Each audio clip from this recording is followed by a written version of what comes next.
Son of Muthanna ಅಂತ Sandalwood cinema ರಂಗದ ಬೆಳ್ಳಿ ಪರದೆಯಲ್ಲಿ ಕಮಾಲ್ ಮಾಡೋದಕ್ಕೆ ಸನ್ ಆಫ್ ಡೈನಾಮಿಕ್ ದೇವರಾಜ್ ಅವರ ಪುತ್ರ ಅಂದ್ರೆ ಎರಡನೇ ಪುತ್ರ ಪ್ರಣಮ್ ಅವರು ನಮ್ಮ ಬಾಸ್ ಟಿವಿ ಜೊತೆ ಸನ್ ಆಫ್ ಮುತ್ತಣ್ಣ ಸಿನಿಮಾದ ಬಗ್ಗೆ ಎಕ್ಸ್ಪೀರಿಯನ್ಸ್ ಅನ್ನ ಶೇರ್ ಮಾಡೋದಕ್ಕೆ ಕೂತಿದ್ದಾರೆ. ಹಾಯ್ ಬ್ರೋ, ಹೇಗಿದ್ದಾರೆ? ಹಾಯ್, ನಮಸ್ತೆ ನಮಸ್ತೆ, ಚೆನ್ನಾಗಿದ್ದೀನಿ. ನೀವ್ ಹೇಗಿದ್ದೀರಾ? ನಾನು ಸೂಪರ್ ಆಗಿದ್ದೀನಿ. ಕಂಗ್ರಾಚುಲೇಷನ್ಸ್. ಇಷ್ಟು ದಿನ ಸನ್ ಆಫ್ ಆಫ್ ಸ್ಕ್ರೀನ್ ಅಲ್ಲಿ ಸನ್ ಆಫ್ ಡೈನಾಮಿಕ್ ಪ್ರಿನ್ಸ್ ಆಗಿದ್ರಿ. ಸೊ ಈಗ ಸನ್ ಆಫ್ ಮುತ್ತಣ್ಣ ಆಗಿ ಬೆಳ್ಳಿ ಪರದೆ ಮೇಲೆ ಕಮಾಲ್ ಮಾಡೋದಕ್ಕೆ ಬರ್ತಾ ಇದಾರೆ. ಹೇಗಿದೆ ಎಕ್ಸ್ಪೀರಿಯನ್ಸ್ ಅಂತ? ಬಹಳ ಖುಷಿ ಆಗ್ತದೆ ನನಗೆ.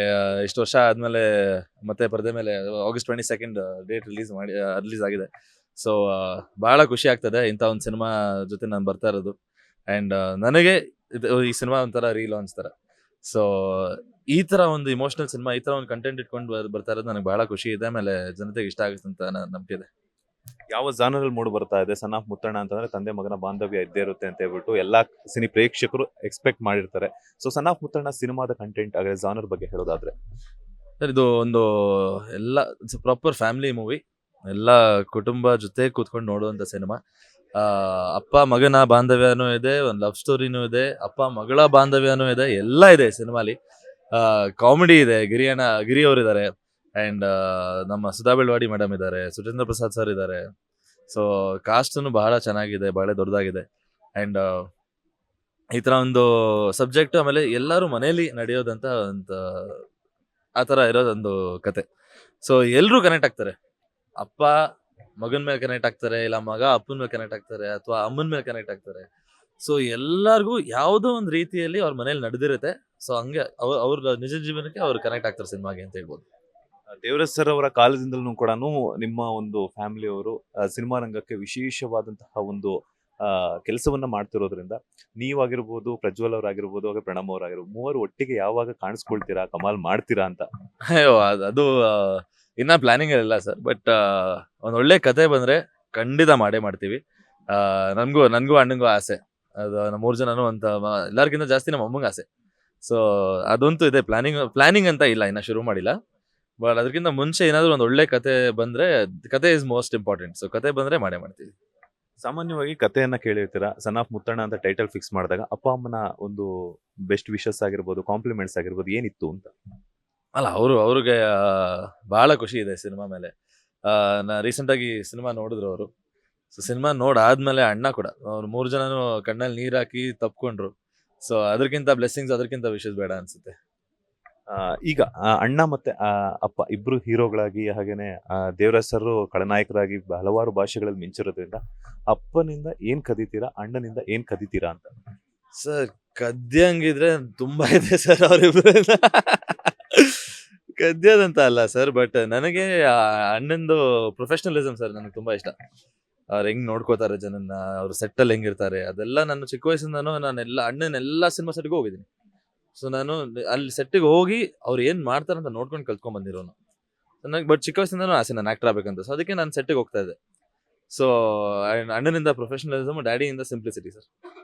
ಅವ್ರಿಗೆ ಗೊತ್ತು, ಅವ್ರು ಏನೇ ಆಗಿರ್ಲಿ, ಯಾವುದೇ ದೊಡ್ಡ ಹಿಟ್ ಆಗ್ಲಿ, ಫ್ಲಾಪ್ ಆಗ್ಲಿ, ಏನೇ ಇರ್ಲಿ, ಎಲ್ಲರ ಜೊತೆ ಅವ್ರ ಜೊತೆನೂ ಅವ್ರವ್ರು ಹಂಗೆ ಇರ್ತಾರೆ ಅವ್ರು. So his simplicity is something. Simplicity and patience ಅಂತ ಹೇಳ್ಬೋದು. ತಾಳ್ಮೆನೂ ಅಷ್ಟೇ. ತಾಳ್ಮೆ ಅವರು ನಮಗೆ ಎಷ್ಟು ಕಲ್ಸ್ಕೊಟ್ಟಿದ್ದಾರೆ ಅಂದ್ರೆ ಅವ್ರಿಗೆ ಎಷ್ಟು ಥ್ಯಾಂಕ್ಸ್ ಹೇಳಿದ್ರು ನಮಗೆ ಸಾಲಲ್ಲ. ಸೊ ನಾನು ಇವಾಗ 7 ವರ್ಷ ನನಗೆ ಡಿಲೇ ಆಗಿದೆಯಲ್ಲ. ಸೊ ಅವ್ರು ಕಲ್ಸ್ಕೊಟ್ಟಿರೋ ತಾಳ್ಮೆನೆ ನನಗೆ ಇನ್ನ ಕಾಪಾಡ್ತಾ ಇರೋದು. ಸೊ ಪೇಷನ್ಸ್ ಅಂಡ್ ಸಿಂಪ್ಲಿಸಿಟಿ ಅವರಿಂದ. ಮಾತಾಡ್ತಾ ಹೇಳ್ತಾ ಇದ್ರೆ ಪೇಷನ್ಸ್ ಅಂಡ್ ಸಿಂಪ್ಲಿಸಿಟಿಯನ್ನ ನಾನು ಅಣ್ಣ ಮತ್ತೆ ಅಪ್ಪನಿಂದ ಕಲಿತ್ರಿ ಅಂತ ಹೇಳ್ಬಿಟ್ಟು 7 ವರ್ಷಗಳ ಅಂತರ ಅಂತಂದ್ರೆ ನೀವು ಕೂಡ ಚಿಕ್ಕ ವಯಸ್ಸಿಂದಾನು ಕೂಡ ಕಲೆಗೆ ಹಾಗೇನೆ ನಟನೆಗೆ ಆಸಕ್ತಿ ಕೊಟ್ಟು ಒಂದೊಳ್ಳೆ ಕಾನ್ಸೆಪ್ಟ್ ಬರಬೇಕು, ಒಳ್ಳೆ ಸಬ್ಜೆಕ್ಟ್ ಬರಬೇಕು ಅಂತ ವೇಟ್ ಮಾಡ್ತಿರ್ತಾರೆ. ಬಟ್ ನಿಮ್ಮ ಅಭಿಮಾನಿಗಳಾಗಿರ್ಬೋದು, ಸಿನಿ ಪ್ರೇಕ್ಷಕರಾಗಿರ್ಬೋದು, ಯಾಕೆ 7 ವರ್ಷ ಗ್ಯಾಪ್ ಅಂತ ಕೇಳ್ತಿರ್ತಾರೆ?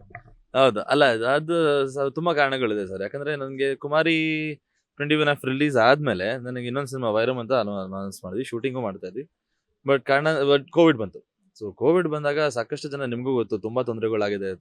ತುಂಬಾ ಜನ ದುಡ್ಡನ್ನ ಕಳ್ಕೊಂಡಿದ್ದಾರೆ, ತುಂಬಾ ಲಾಸ್ಗಳಾಗಿದೆ. ಸೊ ಅದರಲ್ಲಿ ನಮ್ಮ ಪ್ರೊಡ್ಯೂಸರ್ ಕೂಡ ಒಬ್ರು. ಸೊ ಅವರು ಒಂದು ಬಿಸ್ನೆಸ್ ಇತ್ತು, ಅವಾಗ ತಾನೇ ಶುರು ಮಾಡಿದ್ರು. ಅಂಡ್ ಸೊ ಅವ್ರಿಗೂ ಲಾಸ್ ಇತ್ತು. ಸೊ ಸ್ವಲ್ಪ ಡಿಲೇ ಆಯ್ತು ಶೂಟಿಂಗ್ ಎಲ್ಲ ಮಾಡೋಕ್ಕೆ. ಬಟ್ ಶೂಟಿಂಗ್ ಎಲ್ಲ ಕಂಪ್ಲೀಟ್ ಮಾಡಿದ್ವಿ, ಎಲ್ಲ ಆಯ್ತು. ಬಟ್ ಅದೇನಾಗಿದೆ ಅಂದ್ರೆ, ಏನಕ್ಕೆ ಅದು ಗ್ಯಾಪ್ ಬಂದಿದೆ ಅಂದ್ರೆ, ನಾವು ಕುಮಾರ್ 21 ನನಗೆ ದೊಡ್ಡ ಹಿಟ್ ಆಗಿಲ್ಲ ಸಿನಿಮಾ. ಸೊ ಸಾಕಷ್ಟು ಜನ ಗೊತ್ತಿರಲಿಲ್ಲ ಕುಮಾರ್ 21 ಬಂದಿದೆ ಅಂತ ಸಿನಿಮಾ. ಸೊ ಅವಾಗ ಏನಾಯ್ತು, ನಾವು ವೈರಮ್ ಶುರು ಮಾಡಾದ್ಮೇಲೆ ಕೋವಿಡ್ ಬಂತಲ್ಲ. ಸೊ ಆ ಸಿನಿಮಾನು ಮರ್ತರು, ಪ್ರಣಾಮ್ ಅಂತ ಒಬ್ಬ ಇದಾನಂತಾನು ಮರ್ತೋಗಿರ್ಬೋದು. ಮರ್ತರು ಅಂತ ಅಲ್ಲ, ಮರ್ತೋಗಿರ್ಬೋದು. ಸೊ ನನ್ನ ಕೆಲಸನೂ ನೋಡಿರ್ಲಿಲ್ಲ, ಇವ್ರು ಹೆಂಗ್ ಮಾಡ್ತಾರಂತ ನೋಡಿರ್ಲಿಲ್ಲ, ಏನೂ ಆಗಿರ್ಲಿಲ್ಲ. ಸೊ ಆ ಕಾರಣಗಳಿಂದ ನಮಗೆ ಆಫರ್ಸ್ ಬರಲ್ಲ, ತುಂಬಾ ಕಾರಣಗಳಿರುತ್ತೆ ಅದಕ್ಕೆ. ಸೊ ಅದೊಂದು ಕೋವಿಡ್ ಅಂತೂ ತುಂಬಾ ತೊಂದರೆ ಕೊಡ್ತು ಅನ್ಸುತ್ತೆ, ಅಥವಾ ಸಾಕಷ್ಟು ಜನಕ್ಕೆ, ಬರೀ ನಮ್ಗಲ್ಲ, ಸಾಕಷ್ಟು ಜನಕ್ಕೆ. ಬಟ್ ನನ್ನ ಫ್ಯಾಮಿಲಿ ಅಂಡ್ ಫ್ರೆಂಡ್ಸ್ಗೆ ನಾನು ಥ್ಯಾಂಕ್ಸ್ ಹೇಳ್ಬೇಕು. 7 ವರ್ಷ ನಾನು ಏನಾದ್ರು ಅದನ್ನ ದಾಟ್ಕೊಂಡ್ ಬಂದಿದ್ದೀನಿ ಅಂದ್ರೆ ಅವ್ರಿಗೆ ಥ್ಯಾಂಕ್ಸ್ ಹೇಳ್ಬೇಕು ನಾನು. ಹೇಳಿದ್ರಿ ಕೋವಿಡ್ ಸಾಕಷ್ಟು ಜನರಿಗೆ ತುಂಬಾ ಇಡೀ ದೇಶಾದ್ಯಂತನೇ ಪ್ರಪಂಚದಾದ್ಯಂತನೂ ಕೂಡ ಸಾಕಷ್ಟು ಜನರಿಗೆ ಪ್ರಾಬ್ಲಮ್ ಅನ್ನ ತಂದ್ಕೊಡ್ತು ಅಂತ ಹೇಳ್ಬಿಟ್ಟು. ಕೋವಿಡ್ ಟೈಮಲ್ಲಿ ಎಲ್ಲರೂ ಕೂಡ ತಮ್ಮ ತಮ್ಮ ಕೆಲಸಗಳನ್ನ ಸ್ಟಾಪ್ ಮಾಡಿ ಒಂದಷ್ಟು ಜನ ಫ್ಯಾಮಿಲಿ ಜೊತೆ ಎಲ್ಲ ಟೈಮ್ ಸ್ಪೆಂಡ್ ಮಾಡ್ತಿದ್ರು. ನೀವೆಲ್ಲ ಫ್ಯಾಮಿಲಿ ಜೊತೆ ಸ್ಪೆಂಡ್ ಮಾಡಿರುವಂತಹ ಮೆಮೊರೀಸ್ ನ ರೀಕಾಲ್ ಮಾಡೋದಾದ್ರೆ? ಸರ್, ನಾವು ಮನೇಲಿ ನಾನು ಅಣ್ಣ ಪೇಂಟಿಂಗ್ಸ್ ಮಾಡ್ತಾ ಇದ್ವಿ. ಸೊ ಇವಾಗ ನಮ್ಮ ಮನೆಯಲ್ಲಿ ನಮ್ಮ ಮೆಟ್ಲು ಹತ್ತಿರ್ಬೇಕಾದ್ರೆ ನಮ್ಮ ರೂಮಲ್ಲಿ ಎಲ್ಲ ಕಡೆ ಬರೀ ನಮ್ಮ ಪೇಂಟಿಂಗ್ಸೇ ಇದೆ ಈಗ.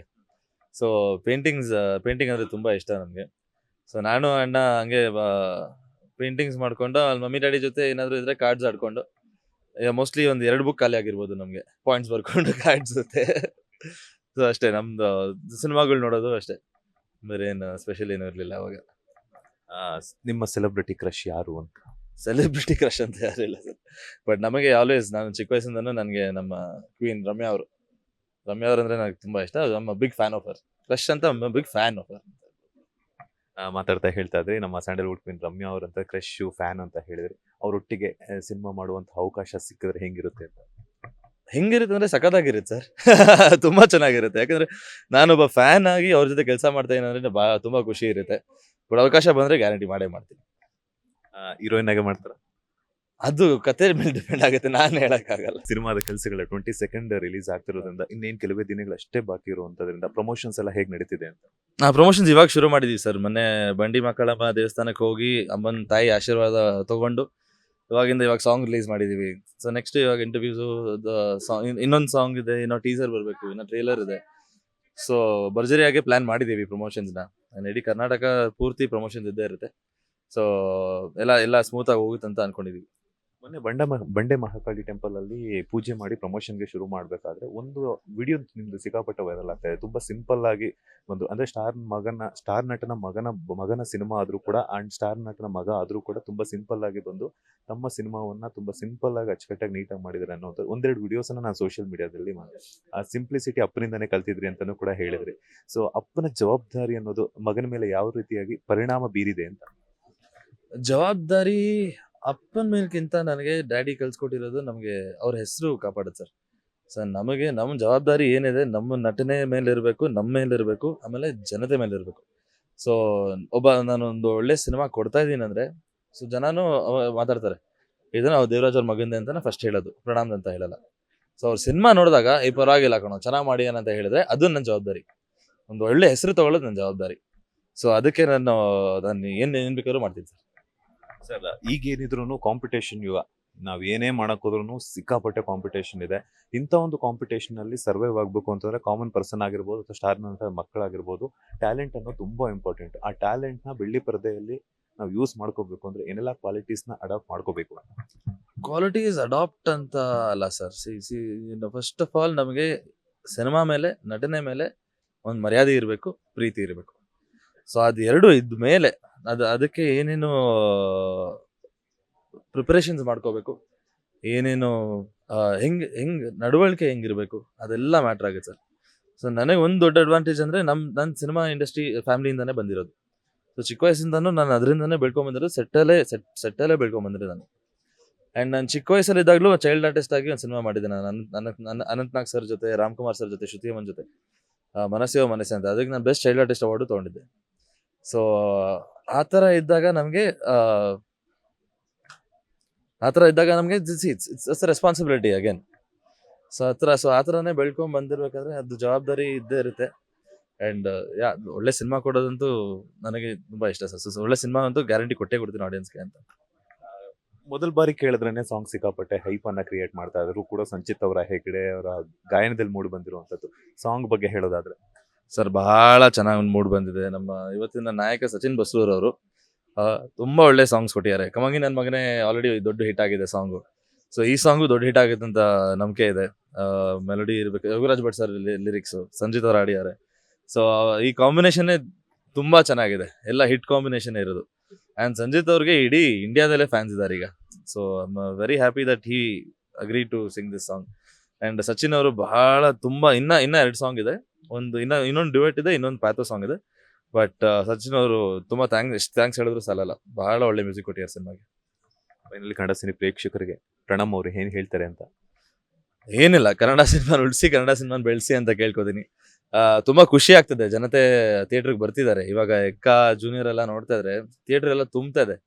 ಸೊ ಬಹಳ ಖುಷಿ ಆಗ್ತದೆ. ಸೊ ಈ ತರ ನ್ಯೂ ಕಮರ್ಸ್ಗೆ ಸಿನಿಮಾ, ಒಂದು ಒಳ್ಳೆ ಸಿನಿಮಾ ಬಂದಾಗ ಥಿಯೇಟರ್ಗೆ ಬಂದು ನೋಡಿ ಅಂತ ಕೇಳ್ಕೊತೀನಿ. ಬಟ್ ಆಮೇಲೆ ನಮ್ಮ ಫ್ಯಾನ್ಸ್ಗೆ ಎಲ್ಲ ನಾನು ಪ್ರಾಮಿಸ್ ಮಾಡೋದು ಏನಂದ್ರೆ, ನಾನು ಇಡೀ ಜೀವನ ನಾನು ಒಳ್ಳೆ ಸಿನಿಮಾ ನಿಮಗೆ ಕೊಡ್ಬೇಕಂತ ನಾನು ಪ್ರಯತ್ನದಲ್ಲಿ ಇದ್ದೇ ಇರ್ತೀನಿ.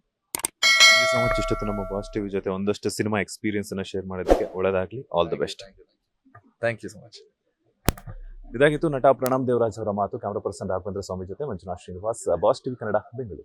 ಲೇಟೆಸ್ಟ್ ಹಾಗೂ ಇಂಟ್ರೆಸ್ಟಿಂಗ್ ಸುದ್ದಿಗಳಿಗಾಗಿ ಬಾಸ್ ಟಿವಿ ಕನ್ನಡ ಚಾನೆಲ್ನ ಸಬ್ಸ್ಕ್ರೈಬ್ ಮಾಡಿ. ಹಾಗೆಯೇ ಬೆಲ್ ಐಕಾನ್ ಪ್ರೆಸ್ ಮಾಡಿ. ಇದರ ಜೊತೆಗೆ ಫೇಸ್ಬುಕ್, ಇನ್ಸ್ಟಾಗ್ರಾಮ್, ಎಕ್ಸ್ ನಲ್ಲೂ ಮಿಸ್ ಮಾಡದೆ ಫಾಲೋ ಮಾಡಿ.